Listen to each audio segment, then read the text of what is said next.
हमें हमारे इमाम अहमद रजा ने सिखाया है, यही सिखाया है हमें, यही सिखाया है। और मैं अक्सर कहता हूं कि जब बुजुर्गों की बारगाह में जाओ तो फिर अपने नारे नहीं, बुजुर्गों के नारे लगवाओ। मैं कई बार कभी कभी देखता हूँ इसराइल मसूदी साहब बहुत बड़े नकीब अल्लाह सलामत रखे और साथ में आशिक भी हैं, ठीक है जी, आशिक भी। मैं कभी देखता हूँ कि लोग ना बड़ी बड़ी बारगाहों में जाकर भी ना अपनी नारे लगवाने लग जाते हैं और ये अपने ही हाथ चुनवाते हैं। मैंने ये समझा मस्जिद के अंदर खड़े होकर के बंदे से सवाल करने की इजाजत नहीं है, क्योंकि रब के घर में खड़े हो, रब के घर में खड़े होकर के किसी बंदे से मांगने की इजाजत नहीं। तो मुझे खुद बताओ, अजमेर वाले की चौखट पे हम जाएं और अपने हाथ चुमवाएं, हमें भी गैरत आएगी। कुतुबुल मदार की नगरी में आए, अपने नारे लगवाएं, हमें भी गैरत आएगी। आज बहुत बड़ी शख्सियत के इलाके में हैं, खुदा की कसम, तो हम बरेली वाले हैं, हम किसी एक से नहीं हर एक वली से प्यार करते हैं और इसी का नाम मसलके आला हजरत है। इस चमन में एक बहुत प्यारा फूल चमन ज़हरा से आया है, जिसे दुनिया आले नबी औलादे अली हुजूर सैयद सुहैल मियां साहब क़िबला दामज़िल्लहुल-आली के नाम से जानती है। जब हज़रत तशरीफ लाएंगे इंशाअल्लाह आप देखेंगे कि हजरत के चेहरे की बरकत से महफिल में मजीद इजाफा हो जाएगा। वो तशरीफ लाएंगे इंशाअल्लाह। आज मैं आपसे इतनी गुजारिश करूंगा, ये प्यार जो हमारे बीच है ना, इसी तरह रहना चाहिए। ये भी एक बहुत बड़ा अलमिया है, हिंदुस्तान में हमारी क्या कंडीशन हो चुकी है ये सभी को पता है। हम किस दहाने पे आके खड़े हो गए हैं ये दुनिया जानती है, लेकिन साथ में ये भी दुनिया जानती है कि इस्लाम था, इस्लाम है, इस्लाम रहेगा। कुरान था, कुरान है, कुरान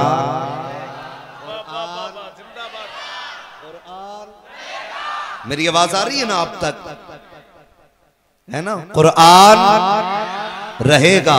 इस्लाम की गर्दन पे हुसैन इब्ने अली का एहसान था, एहसान है, एहसान एहसान रहेगा। कंडीशन कुछ भी हो जाए लेकिन हिंदुस्तान में इस्लाम बाकी रहेगा। एक पाखंडी ने कहा था कि मेरी कोशिश ये है कि इस्लाम मिटाया जाए। मैं कहता हूं कि नूरे खुदा के कुफ्र की हरकत पे खंदा जन, फूंकों से ये चिराग बुझाया, फूंकों से ये चिराग बुझाया न जाएगा। ये भी जो कंडीशन हो गई है ना हमारी, इस पे गौर करना है। ये जो हमारी कंडीशन हो गई है ना, इस कंडीशन की भी वजह हम ही लोग हैं। बुरा मत मानिए, इस कंडीशन के जिम्मेदार भी हम ही लोग हैं। मैं अक्सर कहता हूं, दिल के पपोले जल उठे सीने के दाग से, इस घर को आग लग गई घर के चिराग से। डॉक्टर इकबाल ने कहा था, फिरकाबंदी है कहीं और कहीं जाते हैं, क्या जमाने में पनपने की यही बातें हैं। कई जगहों पे जाना होता है, कहते हैं लोग, कोई कहता भाई मसलक आला हज़रत का नारा नहीं लगेगा, कोई कहता मुस्तफ़ा जाने रहमत पे लाखों सलाम नहीं पढ़ा जाएगा। मैं कहता हूं वजह बताए। तो कहते हैं जी ये बरेलवी लोग जो है ना, मदारे पाक को नहीं मानते, वारिस पाक को नहीं मानते। इनका झगड़ा जो है ना बुजुर्गों से रहता है। कान खोल के सुन लो, पूरी जिम्मेदारी के साथ कहता हूं, खुदा की कसम, खाली कपड़े पीले पहनने से कोई मदारी नहीं हो जाएगा, कोई वारसी नहीं हो जाएगा। जब तक इस दिल के अंदर वारिस पाक मौजूद ना हो, कोई वारसी नहीं होगा। हम उन ढोंगियों से नफरत करते हैं जो खाली रंग पहन करके खुदा से दूर हो गए। हमारा ये मानना कि हिंदुस्तान का कोई भी वली हो, वो हमें खुदा से दूर करने नहीं आया, खुदा के करीब करने के लिए आया। पक्की बात है? बोलो, है पक्की? तस्लीम करते इतनी बात? अब झगड़ा जो होता है झगड़ा सिर्फ इस बात का होता, बहुत गौर से मेरी बात सुनिएगा, अल्लाह करे कि जनाजा ही निकल जाए बीमारी का।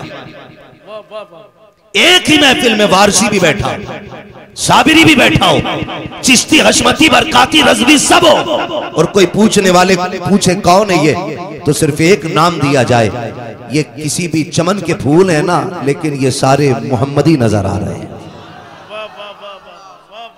सारे हुजूर के गुलाम होने चाहिए। इतने झगड़े हो गए, इतनी दीवारें हो गई, कई सगे भाइयों को देखा 10 दिन 10 साल से गुफ्तगू नहीं। कहा क्यों? कहा जब से वो वारसी हुआ मुझसे नहीं बोलता। हाँ? लोग कहते हैं लोग मदारे पाक को गाली देते हैं, हमारी औकात, हम इतने बड़े बड़ों के बारे में बोले, हम तो अपने बाप के बारे में नहीं बोलते जिसके हमने दिनों रात देखे, फिर हम उन वलियों के बारे में कैसे खिलाफ बोलेंगे कि जिनको हमने सिर्फ सुना ही सुना। और मैं तो चैलेंज के साथ कहता हूं, इसराइल मसूदी साहब क़िबला, चैलेंज है मेरा, आला हजरत के बारे में वो बात करे जो आला हजरत से ज्यादा इल्म रखता हो। मदारे पाक के बारे में वो खड़ा होकर बात करे कि जिसका रुतबा मदारे पाक से बड़ा हो। वारिसे पाक के बारे में वो भोंके जो वारिसे पाक से बड़ा हो, और अगर औकात नहीं है तो गर्दन झुका के रहे, और इतना के तेरे टुकड़ों पे पले, गैर की ठोकर पे न डाल, चिड़कियां खाए कहां छोड़ के सदका तेरा। नारे तकबीर, नारे रिसालत, पैगाम हक, मसलके आला हजरत, फैज़ान कुतुबुल मदाब, आमद सरकार सुहेल मिल्लत, वाहिदी दूल्हा। सुभान अल्लाह। ओ भाई हम करने क्या आए थे, करने क्या लग गए, ड्यूटी क्या थी और लग किधर गए हम? हमें करना क्या था, हम गए किधर, हम गए किधर? हमें फख्र है, मैं वारसी हूं, फख्र की बात है, साबरी है, फख्र की बात है, रज़वी, चिश्ती, बरकाती है, फख्र की बात है, वास्ती, वाहिदी है, शान की बात है, लेकिन खुदा की कसम इस सबसे बड़ा मोहम्मदी होना है, हुजूर का होना सबसे बड़ी बात है। और ये कब होंगे? कभी कभी तो हैरत होती, इस्तिंजा करना आता नहीं, वो कहता जी ये मसला के आला हज़रत का नारा मत लगाओ, लिमिट में रह बेटे, कमरबंद बांधना सीख। इतने बड़े बड़ों के बारे में यूं नहीं भौंका करते। और आला हज़रत कोई बरेली से पैदा होने वाली फसल का नाम नहीं है, मुस्तफा की चौखट से बनाए जाने वाली जात को आला हज़रत कहा जाता है।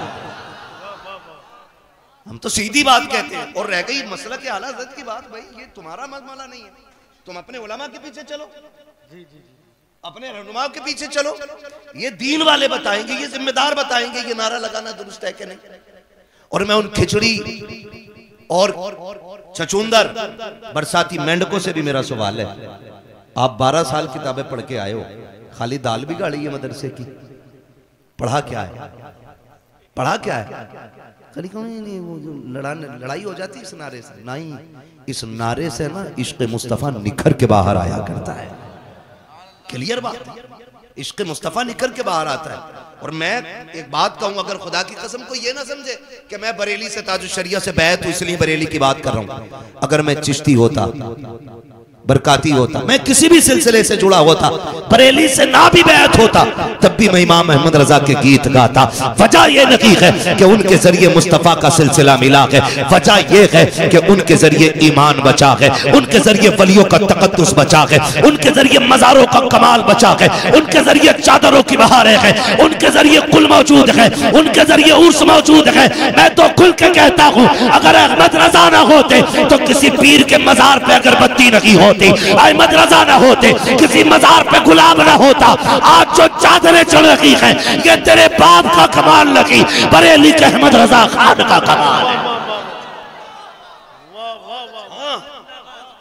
इमाम अहमद रजा का कमाल है, उन्होंने सिखाया कि मदार पाक की चौखट पे जा तो कैसे जाओ, उन्होंने बताया कि वारिसे पाक कौन है। और सुन, अगर चरस पी के तू वारसी बनता है ना तो 2 मिनट में तेरी भांग उतार सकते हैं, इसलिए कि तू हमसे पक्का वारसी नहीं, हम तुझसे ज्यादा पक्के वारसी हैं। कोई माई का लाल हमारे सामने वारिसे पाक के खिलाफ भौंक के दिखाए, अगर जबान खींच के गले में ना लपेट दे तो फिर अपने बाप की औलाद नहीं। इसलिए कि हम किसी भी बुजुर्ग की तौहीन गवारा नहीं करते। झगड़े कब हुए, नुकसान कब हुए? जब भाई भाई लड़ गए, जब ये कहने लगे मेरा तेरे से अफजल है, मेरा तेरे से अफजल है। क्यों? तेरी आंखें इतनी दूर तक देख रही थी कि किसके पीर ने कितनी नमाजें पढ़ी हैं, किसके कितने सजदे, कौन रब की बारगाह में किस मकाम पे तुझे टिप गया। और जब नहीं दिखा तो तू होता कौन है छोटा बड़ा करने वाला। एक बात याद रखो, अपने पीर को छोड़ो मत, दूसरे के पीर को छेड़ो मत। ये याद रखिए, अपने को छोड़ना नहीं है और दूसरे को छेड़ना नहीं है। अपने पीर से प्यार करें और दूसरे को छेड़ने की कोशिश ना करें। मसला के आला हजरत ये है, हर वली हमारा है। यही मसला के आला हजरत, जो किसी भी वली की तौहीन करे, वली कामिल की, वो मसला के आला हजरत पे है ही नहीं। ये क्लियर है, वो मसला के आला हजरत पर है ही नहीं। अगर कोई बेवकूफ अपने आप को बरेलवी कहकर के वारिस पाक को बुरा कहे, साबिर पाक को बुरा कहे या मदार पाक को बुरा कहे, तो वो मसला के आला हजरत पे नहीं है। उसकी एक की वजह से आप मसला के आला हजरत को गलत नहीं कह सकते। इसलिए कि मसला के आला हजरत हमें बुजुर्गों की तौहीन नहीं, बुजुर्गों का अदब सिखाता है, बुजुर्गों का एहतराम सिखाता है। और यही मसला के आला हजरत है। अल्लाह आपको सलामत रख के। झगड़े कितने बढ़ गए, नफरतें कितनी हो गई, भाई भाई को सलाम करने तैयार नहीं। वो उसके पीर को काफिर कह रहा है, वो उसके पीर को काफिर कह रहा है। ये काम थे हमारे, ये कोशिशें थी। और माफ कीजिएगा, कुछ खानकाहों में जब नाअहल सज्जादे बैठे, उनकी वजह से भी उम्मत को नुकसान पहुंचा। खानकाहों का काम था बंदे को यहां से उठा के वहां तक ले जाना। यानी अगर कोई बेअमल है तो उसे नेक बनाना, अगर कोई खुदा से दूर है तो करीब करना। ये खानकाहों का काम था। किसी को जासूस बना के किसी बस्ती में छोड़ देना, ये खानकाहों का काम नहीं था। अब किसी पीर को किसी को ये कह देना, देखता रहना वो किसके पीछे जा रहा है, वो पैर हो सकता है, पीर नहीं हो सकता है। और अगर कोई चापलूसी के लिए दलाली करता है, फोन करके कहता हजरत जी तुम्हारा मुरीद फला पीर के पास देखा है, तो वो आखिरत के बारे में सोचे, उसका अंजाम क्या होना है। वो मेरे भाई सोच तो सही, आज वक्त ये नहीं है कि इस बात पे लड़ा जाए तेरा अफजल है या मेरा अफजल है। आज वक्त ये नहीं है कि इस बात पे कोशिश की जाए कि शजरे किसके ज्यादा है। आज वक्त ये नहीं है कि मुरीदों की तादाद बढ़ी जाए। आज जरूरत इस बात की है, इस बात पे गौर किया जाए कितनी बेटियां शरीयत मुस्तफा पर पाबंद हैं और कितनी नहीं है। खानकाहों से गुजारिश है, आज अपने शजरे ना बढ़ाओ, अल्लाह तौफीक दे तो जो गरीब लावारिस बेटियां हैं उनके सरों पे हाथ रखो। जिन बापों के पास निकाह का पैसा नहीं है उनका सहारा बन जाओ। जो बेटियां बाप की गुर्बत की वजह से मजहब बदल करके गैरों के साथ जा रही है उनका हाथ थाम लो। खुदा की कसम, अगर तुम्हारी वजह से एक बेटी का ईमान बच जाएगा, तुम्हारा आना भी कामयाब, तुम्हारा जाना भी कामयाब हो जाएगा। जरा मजमे से खड़े होकर के कोई सख्त नारा लगाए। वाह वाह वाह, क्या कहने मुफ्ती साहब, जिंदाबाद। बहुत अच्छा पैगाम है मुफ्ती साहब, बहुत अच्छे, क्या जबरदस्त गुफ्तगू, माशाअल्लाह। ओ भाई, खुदा की कसम खा के कहता हूं, हमने ज़कात का हक अदा किया होता ना तो मेरे हुजूर की उम्मत की बेटी किसी सिग्नल पर नकाब पहन के भीख नहीं मांगती। गलती है हमारी। ज़कात का पैसा भी अमीर खा गए, उश्र भी हमने नहीं दिया। फसल अच्छी हुई तो कहता बीज का कमाल है, खेती अच्छी हो गई तो कहता दवा अच्छी थी, फसल मारी गई तो कहता अल्लाह ने बर्बाद कर दिया। शर्म आनी चाहिए। खुदा की कसम, याद रख, रज़ाक अल्लाह है, एक एक दाने को पैदा करने वाला खुदा है।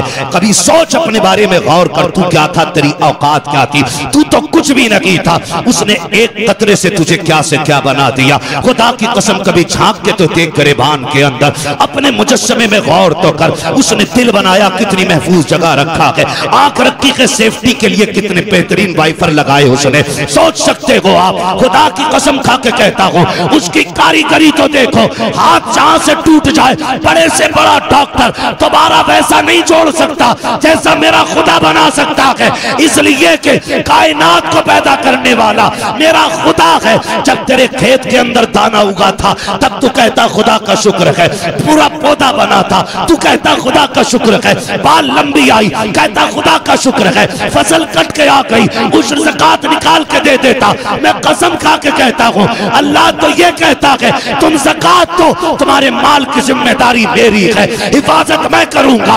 आग कभी ना लगती, तबाही कभी ना आती, सैलाब नहीं आते। हमने ज़कात देना बंद की, इसलिए सैलाबों ने बर्बाद किया। हमने हक देना बंद किया गरीबों का, चोरी हो गए सारे माल। बदलो अपने रवैये, सब कुछ खुदा का समझो। जो उसका हक है उसे दे दो, जो तुम्हारा है वो तुम ले लो। खुदा की कसम, ना तुम मारे जाओगे ना गरीब बेटियां मारी जाएंगी।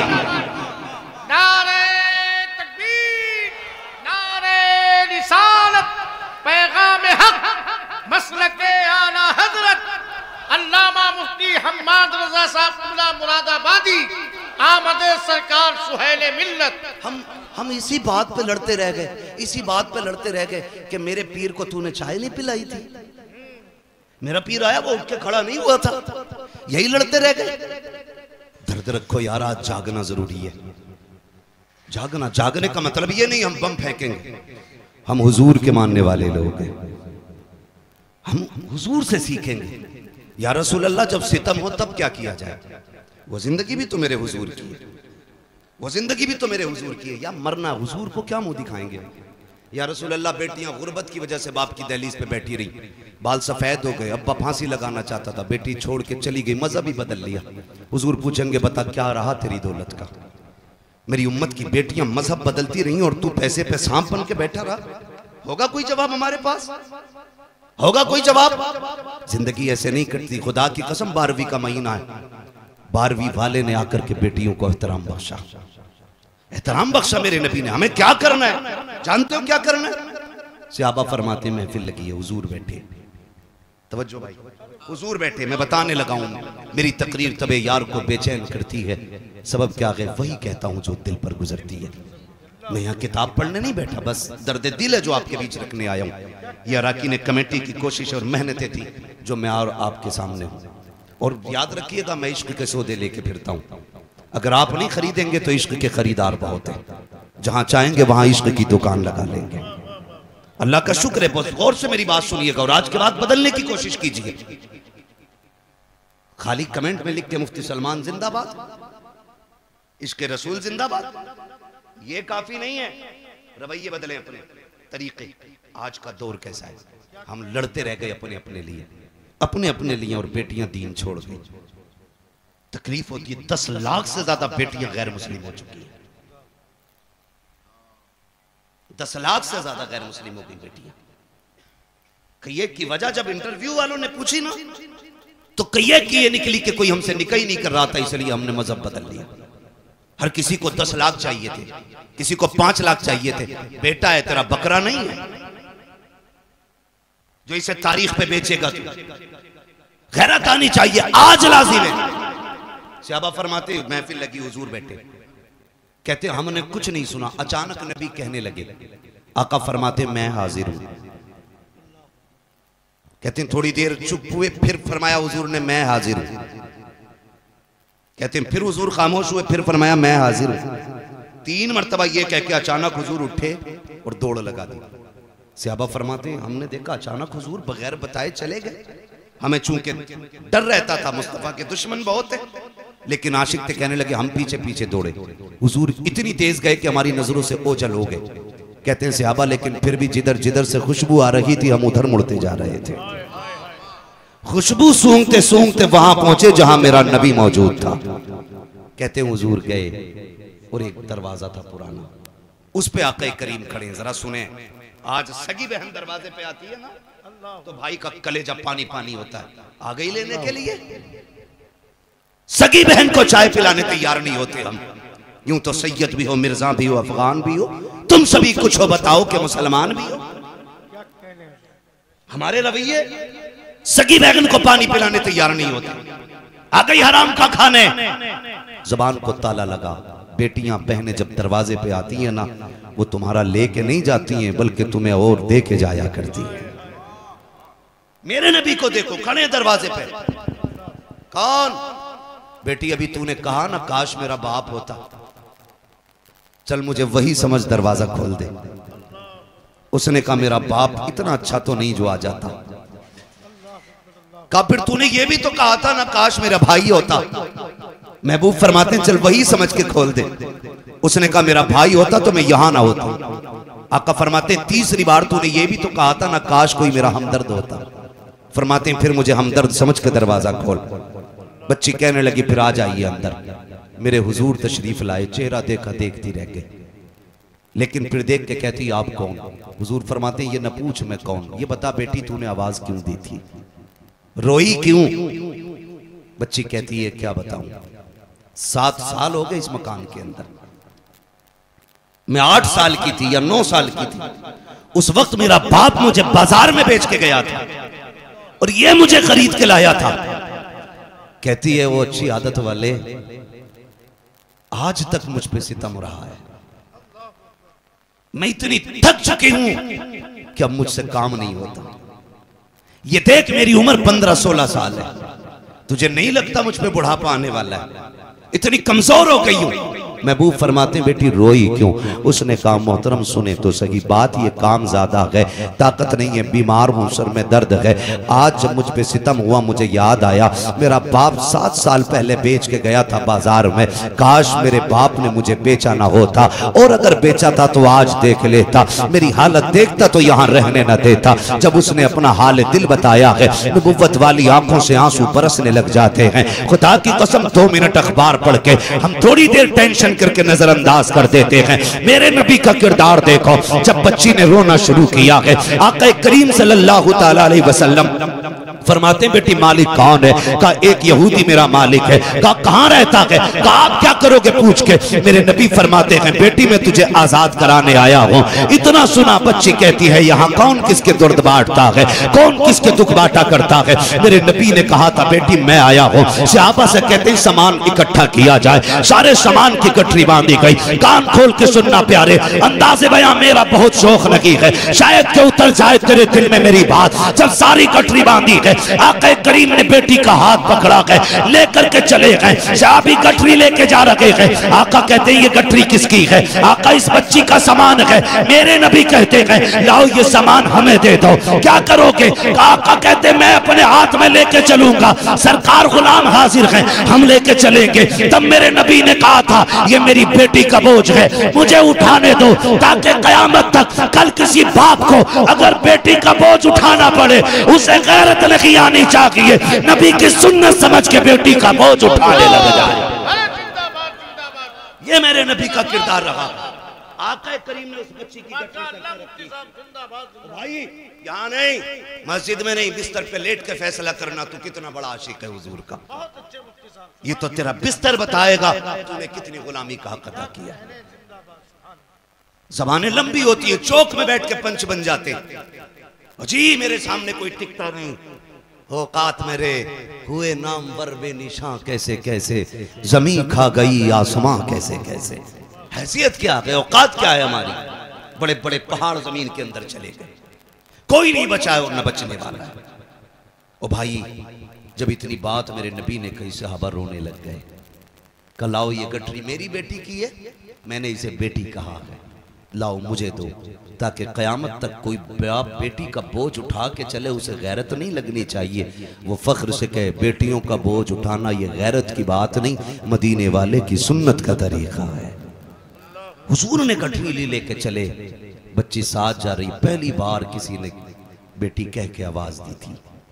बच्ची गई, बस्ती से बाहर निकल गए। बस्ती के बाहर एक बड़ा मकान था। बच्ची ने कहा वो जो मकान है ना वो मेरे मालिक का मकान है। तो जो है सारे लोगों की, वो मेरे मालिक का मकान है। बच्ची ने ये कहा और हुजूर ने देखा उधर बहुत दूर था मेरे हुजूर की शान ये थी, अगर हजारों के मजमे में भी होते, किसी का चेहरा साफ नजर आए ना आए, मेरे हुजूर का चेहरा साफ नजर आया करता था। उसने देखा ये कौन है, ये चंद लोगों के बीच में कतई साफ चेहरा। वो नीचे उतर आया, दरवाजे पे दस्तक हुई। कौन? मेरे नबी ने फरमाया अना मुहम्मदुर रसूलुल्लाह। जैसी उसने कहा नहीं खोलना दरवाजा। क्यों? कहा मुझे तुम्हारा दीन कबूल नहीं करना। मेरे नबी ने फरमाया गरज और है, किसी और वजह से आया हूं, दरवाजा खोल, एक सौदा करना है। दरवाजा खोल, एक सौदा करना है। उसने दरवाजा खोला, हुजूर सामने। जी कैसे आना हुआ? हुजूर फरमाते हैं इस बच्ची को तू खरीद के लाया था? कहा हाँ। फरमाने लगे अब इसकी कीमत तू बता, मैं खरीदने आया हूं, मैं खरीदने आया हूं। उसने यूं चेहरा देखा, आप कौन, आपसे इसका रिश्ता क्या? हुजूर ने फरमाया पूरी कायनात से मेरा रिश्ता बड़ा गहरा है, तू बता इसकी कीमत क्या है? उसने कहा आपका कोई रिश्ते में लगती है? आका फरमाते हैं इसकी कीमत बता। जब इतनी बात कही नहीं, कहने लगा ठहरो। चेहरा देखा, बाहर आया। उसने कहा मेहरबानी करें जरा थोड़ा सा दामन उठाएं। हुजूर ने दामन उठाया। उसने एक पुरानी किताब ले रखी थी, वर्क पलटा, सीना देखा, वर्क पलटा, दामन छोड़ दे, कहा जरा घूम जाइए। चारों तरफ से हुजूर को देखा, निशानियां मिलाई। उसके बाद कहने लगे आपका नाम? मेरे नबी ने फरमाया मोहम्मद इब्ने अब्दुल्लाह। कहा कि खानदान कुरैश से हैं? कहा जी। अम्मी का नाम? आमीना है। सारी बातें सुनने के बाद उसने कहा ठहरिए। अंदर गया, सारे रिश्तेदारों से बोला सुनो, आज वो आ गया था, आज वो आ गया है जिसका जमाने को सदियों से इंतजार है। आज वो आ गया जिसका जमाने को सदियों से इंतजार है। सबने कहा क्या कह रहे हो? कहा ये देखो हमारी किताब। वो दरवाजे पे खड़ा है, नाम मोहम्मद है, अब्दुल्ला का बेटा है, माँ अमीना है, खानदान कुरैश से है, और ये देखो मक्के का रहने वाला है। जल्दी जल्दी आया, खानदान रिश्तेदारों को लेके खड़ा हो गया। उसने कहा सुनो तुम देखते जाओ, मैं निशानी पढ़ता जा रहा हूँ। उसने अबरू की अलामत पढ़ी, चेहरे की अलामत बताई, रुखे रोशन का तज़किरा, जुल्फ़े अंबरी की बातें, वो नशीली निगाह है, वो खूबसूरत अदाएं सारी बताई हैं। वो किताबें देखते जा रहे हैं और वो मिलाते जा रहे हैं। आखिर में सारी मिल गई। कहा मेरी किताब ये भी कहती है जो आखिरी पैगंबर होगा वो इतना दयालु होगा कि वो अपने पैसे से गुलामों को आजाद कराएगा। कहा देखो ये मेरी गुलाम है, आजाद कराने ये आया है। उसने कहा जनाब अब बताओ कहना क्या चाहते हो? मेरे नबी ने ये कहा था इसको बता, मैं इसे खरीदने आया हूँ। उसने कदम पकड़े, कहा सिर्फ इसे नहीं बल्कि मुझे भी गुलामी में शामिल फरमा लीजिए।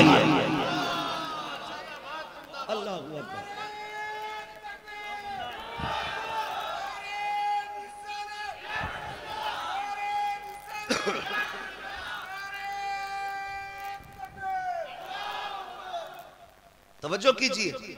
उसने कहा कि ऐसा कौन होगा जो गुलामों को आजाद करे। जब वो कलमा पढ़ के मुसलमान हुआ, रिश्तेदार कहने लगे रुक भाई, सारे मामले में बराबर थे तो यहां पीछे नहीं रहना है।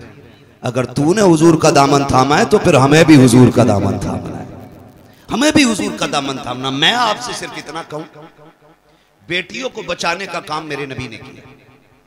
बोलो किया कि नहीं? जोर से बोलो। मैं किसी के पीर की तरफदारी में नहीं, मदीने वाले की तरफदारी में बात कर रहा हूं। किसी को कड़वा लगे या मीठा लगे, मैं आईना हूं, दिखाऊंगा दाग चेहरे के, जिसे खराब लगे सामने से हट जाए। मसला ही कोई नहीं, सीधी बात। बहुत गौर से बात सुनिएगा भाई। बेटी बचाने का काम किया मेरे ने, आज हम बचा रहे बेटी। खुद सोचे, एक बाप बेटी को पालने में बूढ़ा नहीं होता, बेटी को जवान करने में बाप बूढ़ा नहीं होता, बेटी को रुखसत करने में बाप बूढ़ा हो जा रहा है। क्या ये हालात नहीं? दूल्हा मरा जा रहा, कह रहा भैंस वाली जंजीर चाहिए।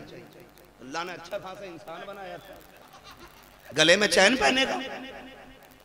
सास भी ना पहले लाती है मेरे दामाद के लिए, और दामाद है तेरा बकरा नहीं। मर्द को सोना पहनना हराम तो हराम, चाहे तेरा बेटा हो या मेरा बेटा हो। और कह रही सोने की अंगूठी पूरी 1.5 तोले की चाहिए। याद रख, जो दुनिया में सोना मर्द पहनेगा ना, अल्लाह उसे आखिरत में जहन्नम की आग का जेवर पहनाएगा। देख लेना। खड़ा होके कह रहे हैं पहनाओ, बदलो रवैये अपने। अंगूठी शिकल खाक की नहीं, सोना पहनने चले। ओ भाई ये क्यों बोझ इतना, क्यों बोझ इतना? क्या इसी का नाम निकाह है? क्या इसी का नाम इस्लाम है? जोड़ मिलाते फिर रहे। सोचो यार, थोड़ा सा बदलो। अगर सोने की अंगूठी ना मिली तो मर गया। एक मौलवी बता दो जिसने सोने की अंगूठी पहनी, किसी के गले में जंजीर दिखा दो एक सोने की, दिखाओ। कोई नहीं पहनता, मौलवी मोहताज है। शरीयत ने इतनी सी भी इजाजत दी होती ना तो इतनी मोटी हमारे गले में होती। हाँ, लेकिन जानते हो हुजूर आए मस्जिद में, सहाबी आगे बढ़े, उन्होंने सोने की अंगूठी पहन रखी थी। मुसाफिर के लिए हाथ बढ़ाए, हुजूर की नजर पड़ गई, मेरे नबी ने चेहरा फेर लिया। वो रास्ता बदल के आए, फिर हाथ बढ़ाए, हुजूर ने उधर से चेहरा फेर लिया। और फिर हुजूर चले गए गुस्से में, कहने लगे ये क्या हुआ आका, मुझसे नाराज क्यों? गालिबन हजरत अली आगे बढ़े, कहने लगे तूने सोना पहन रखा है और हुजूर ने सोने को मर्द पे हराम फरमा दिया है, इसलिए हुजूर को तुझसे नफरत हो गई। उसने अंगूठी फेंक दी, फिर रोए और रोने के बाद अंगूठी उठाई और इतनी जोर से फेंकी कि पता नहीं किधर। जो सहाबी थे उन्होंने कहा नादान, हुजूर ने मर्दों के लिए हराम किया था, कर ले जाता बीवी का जेवर बन जाता। उन्होंने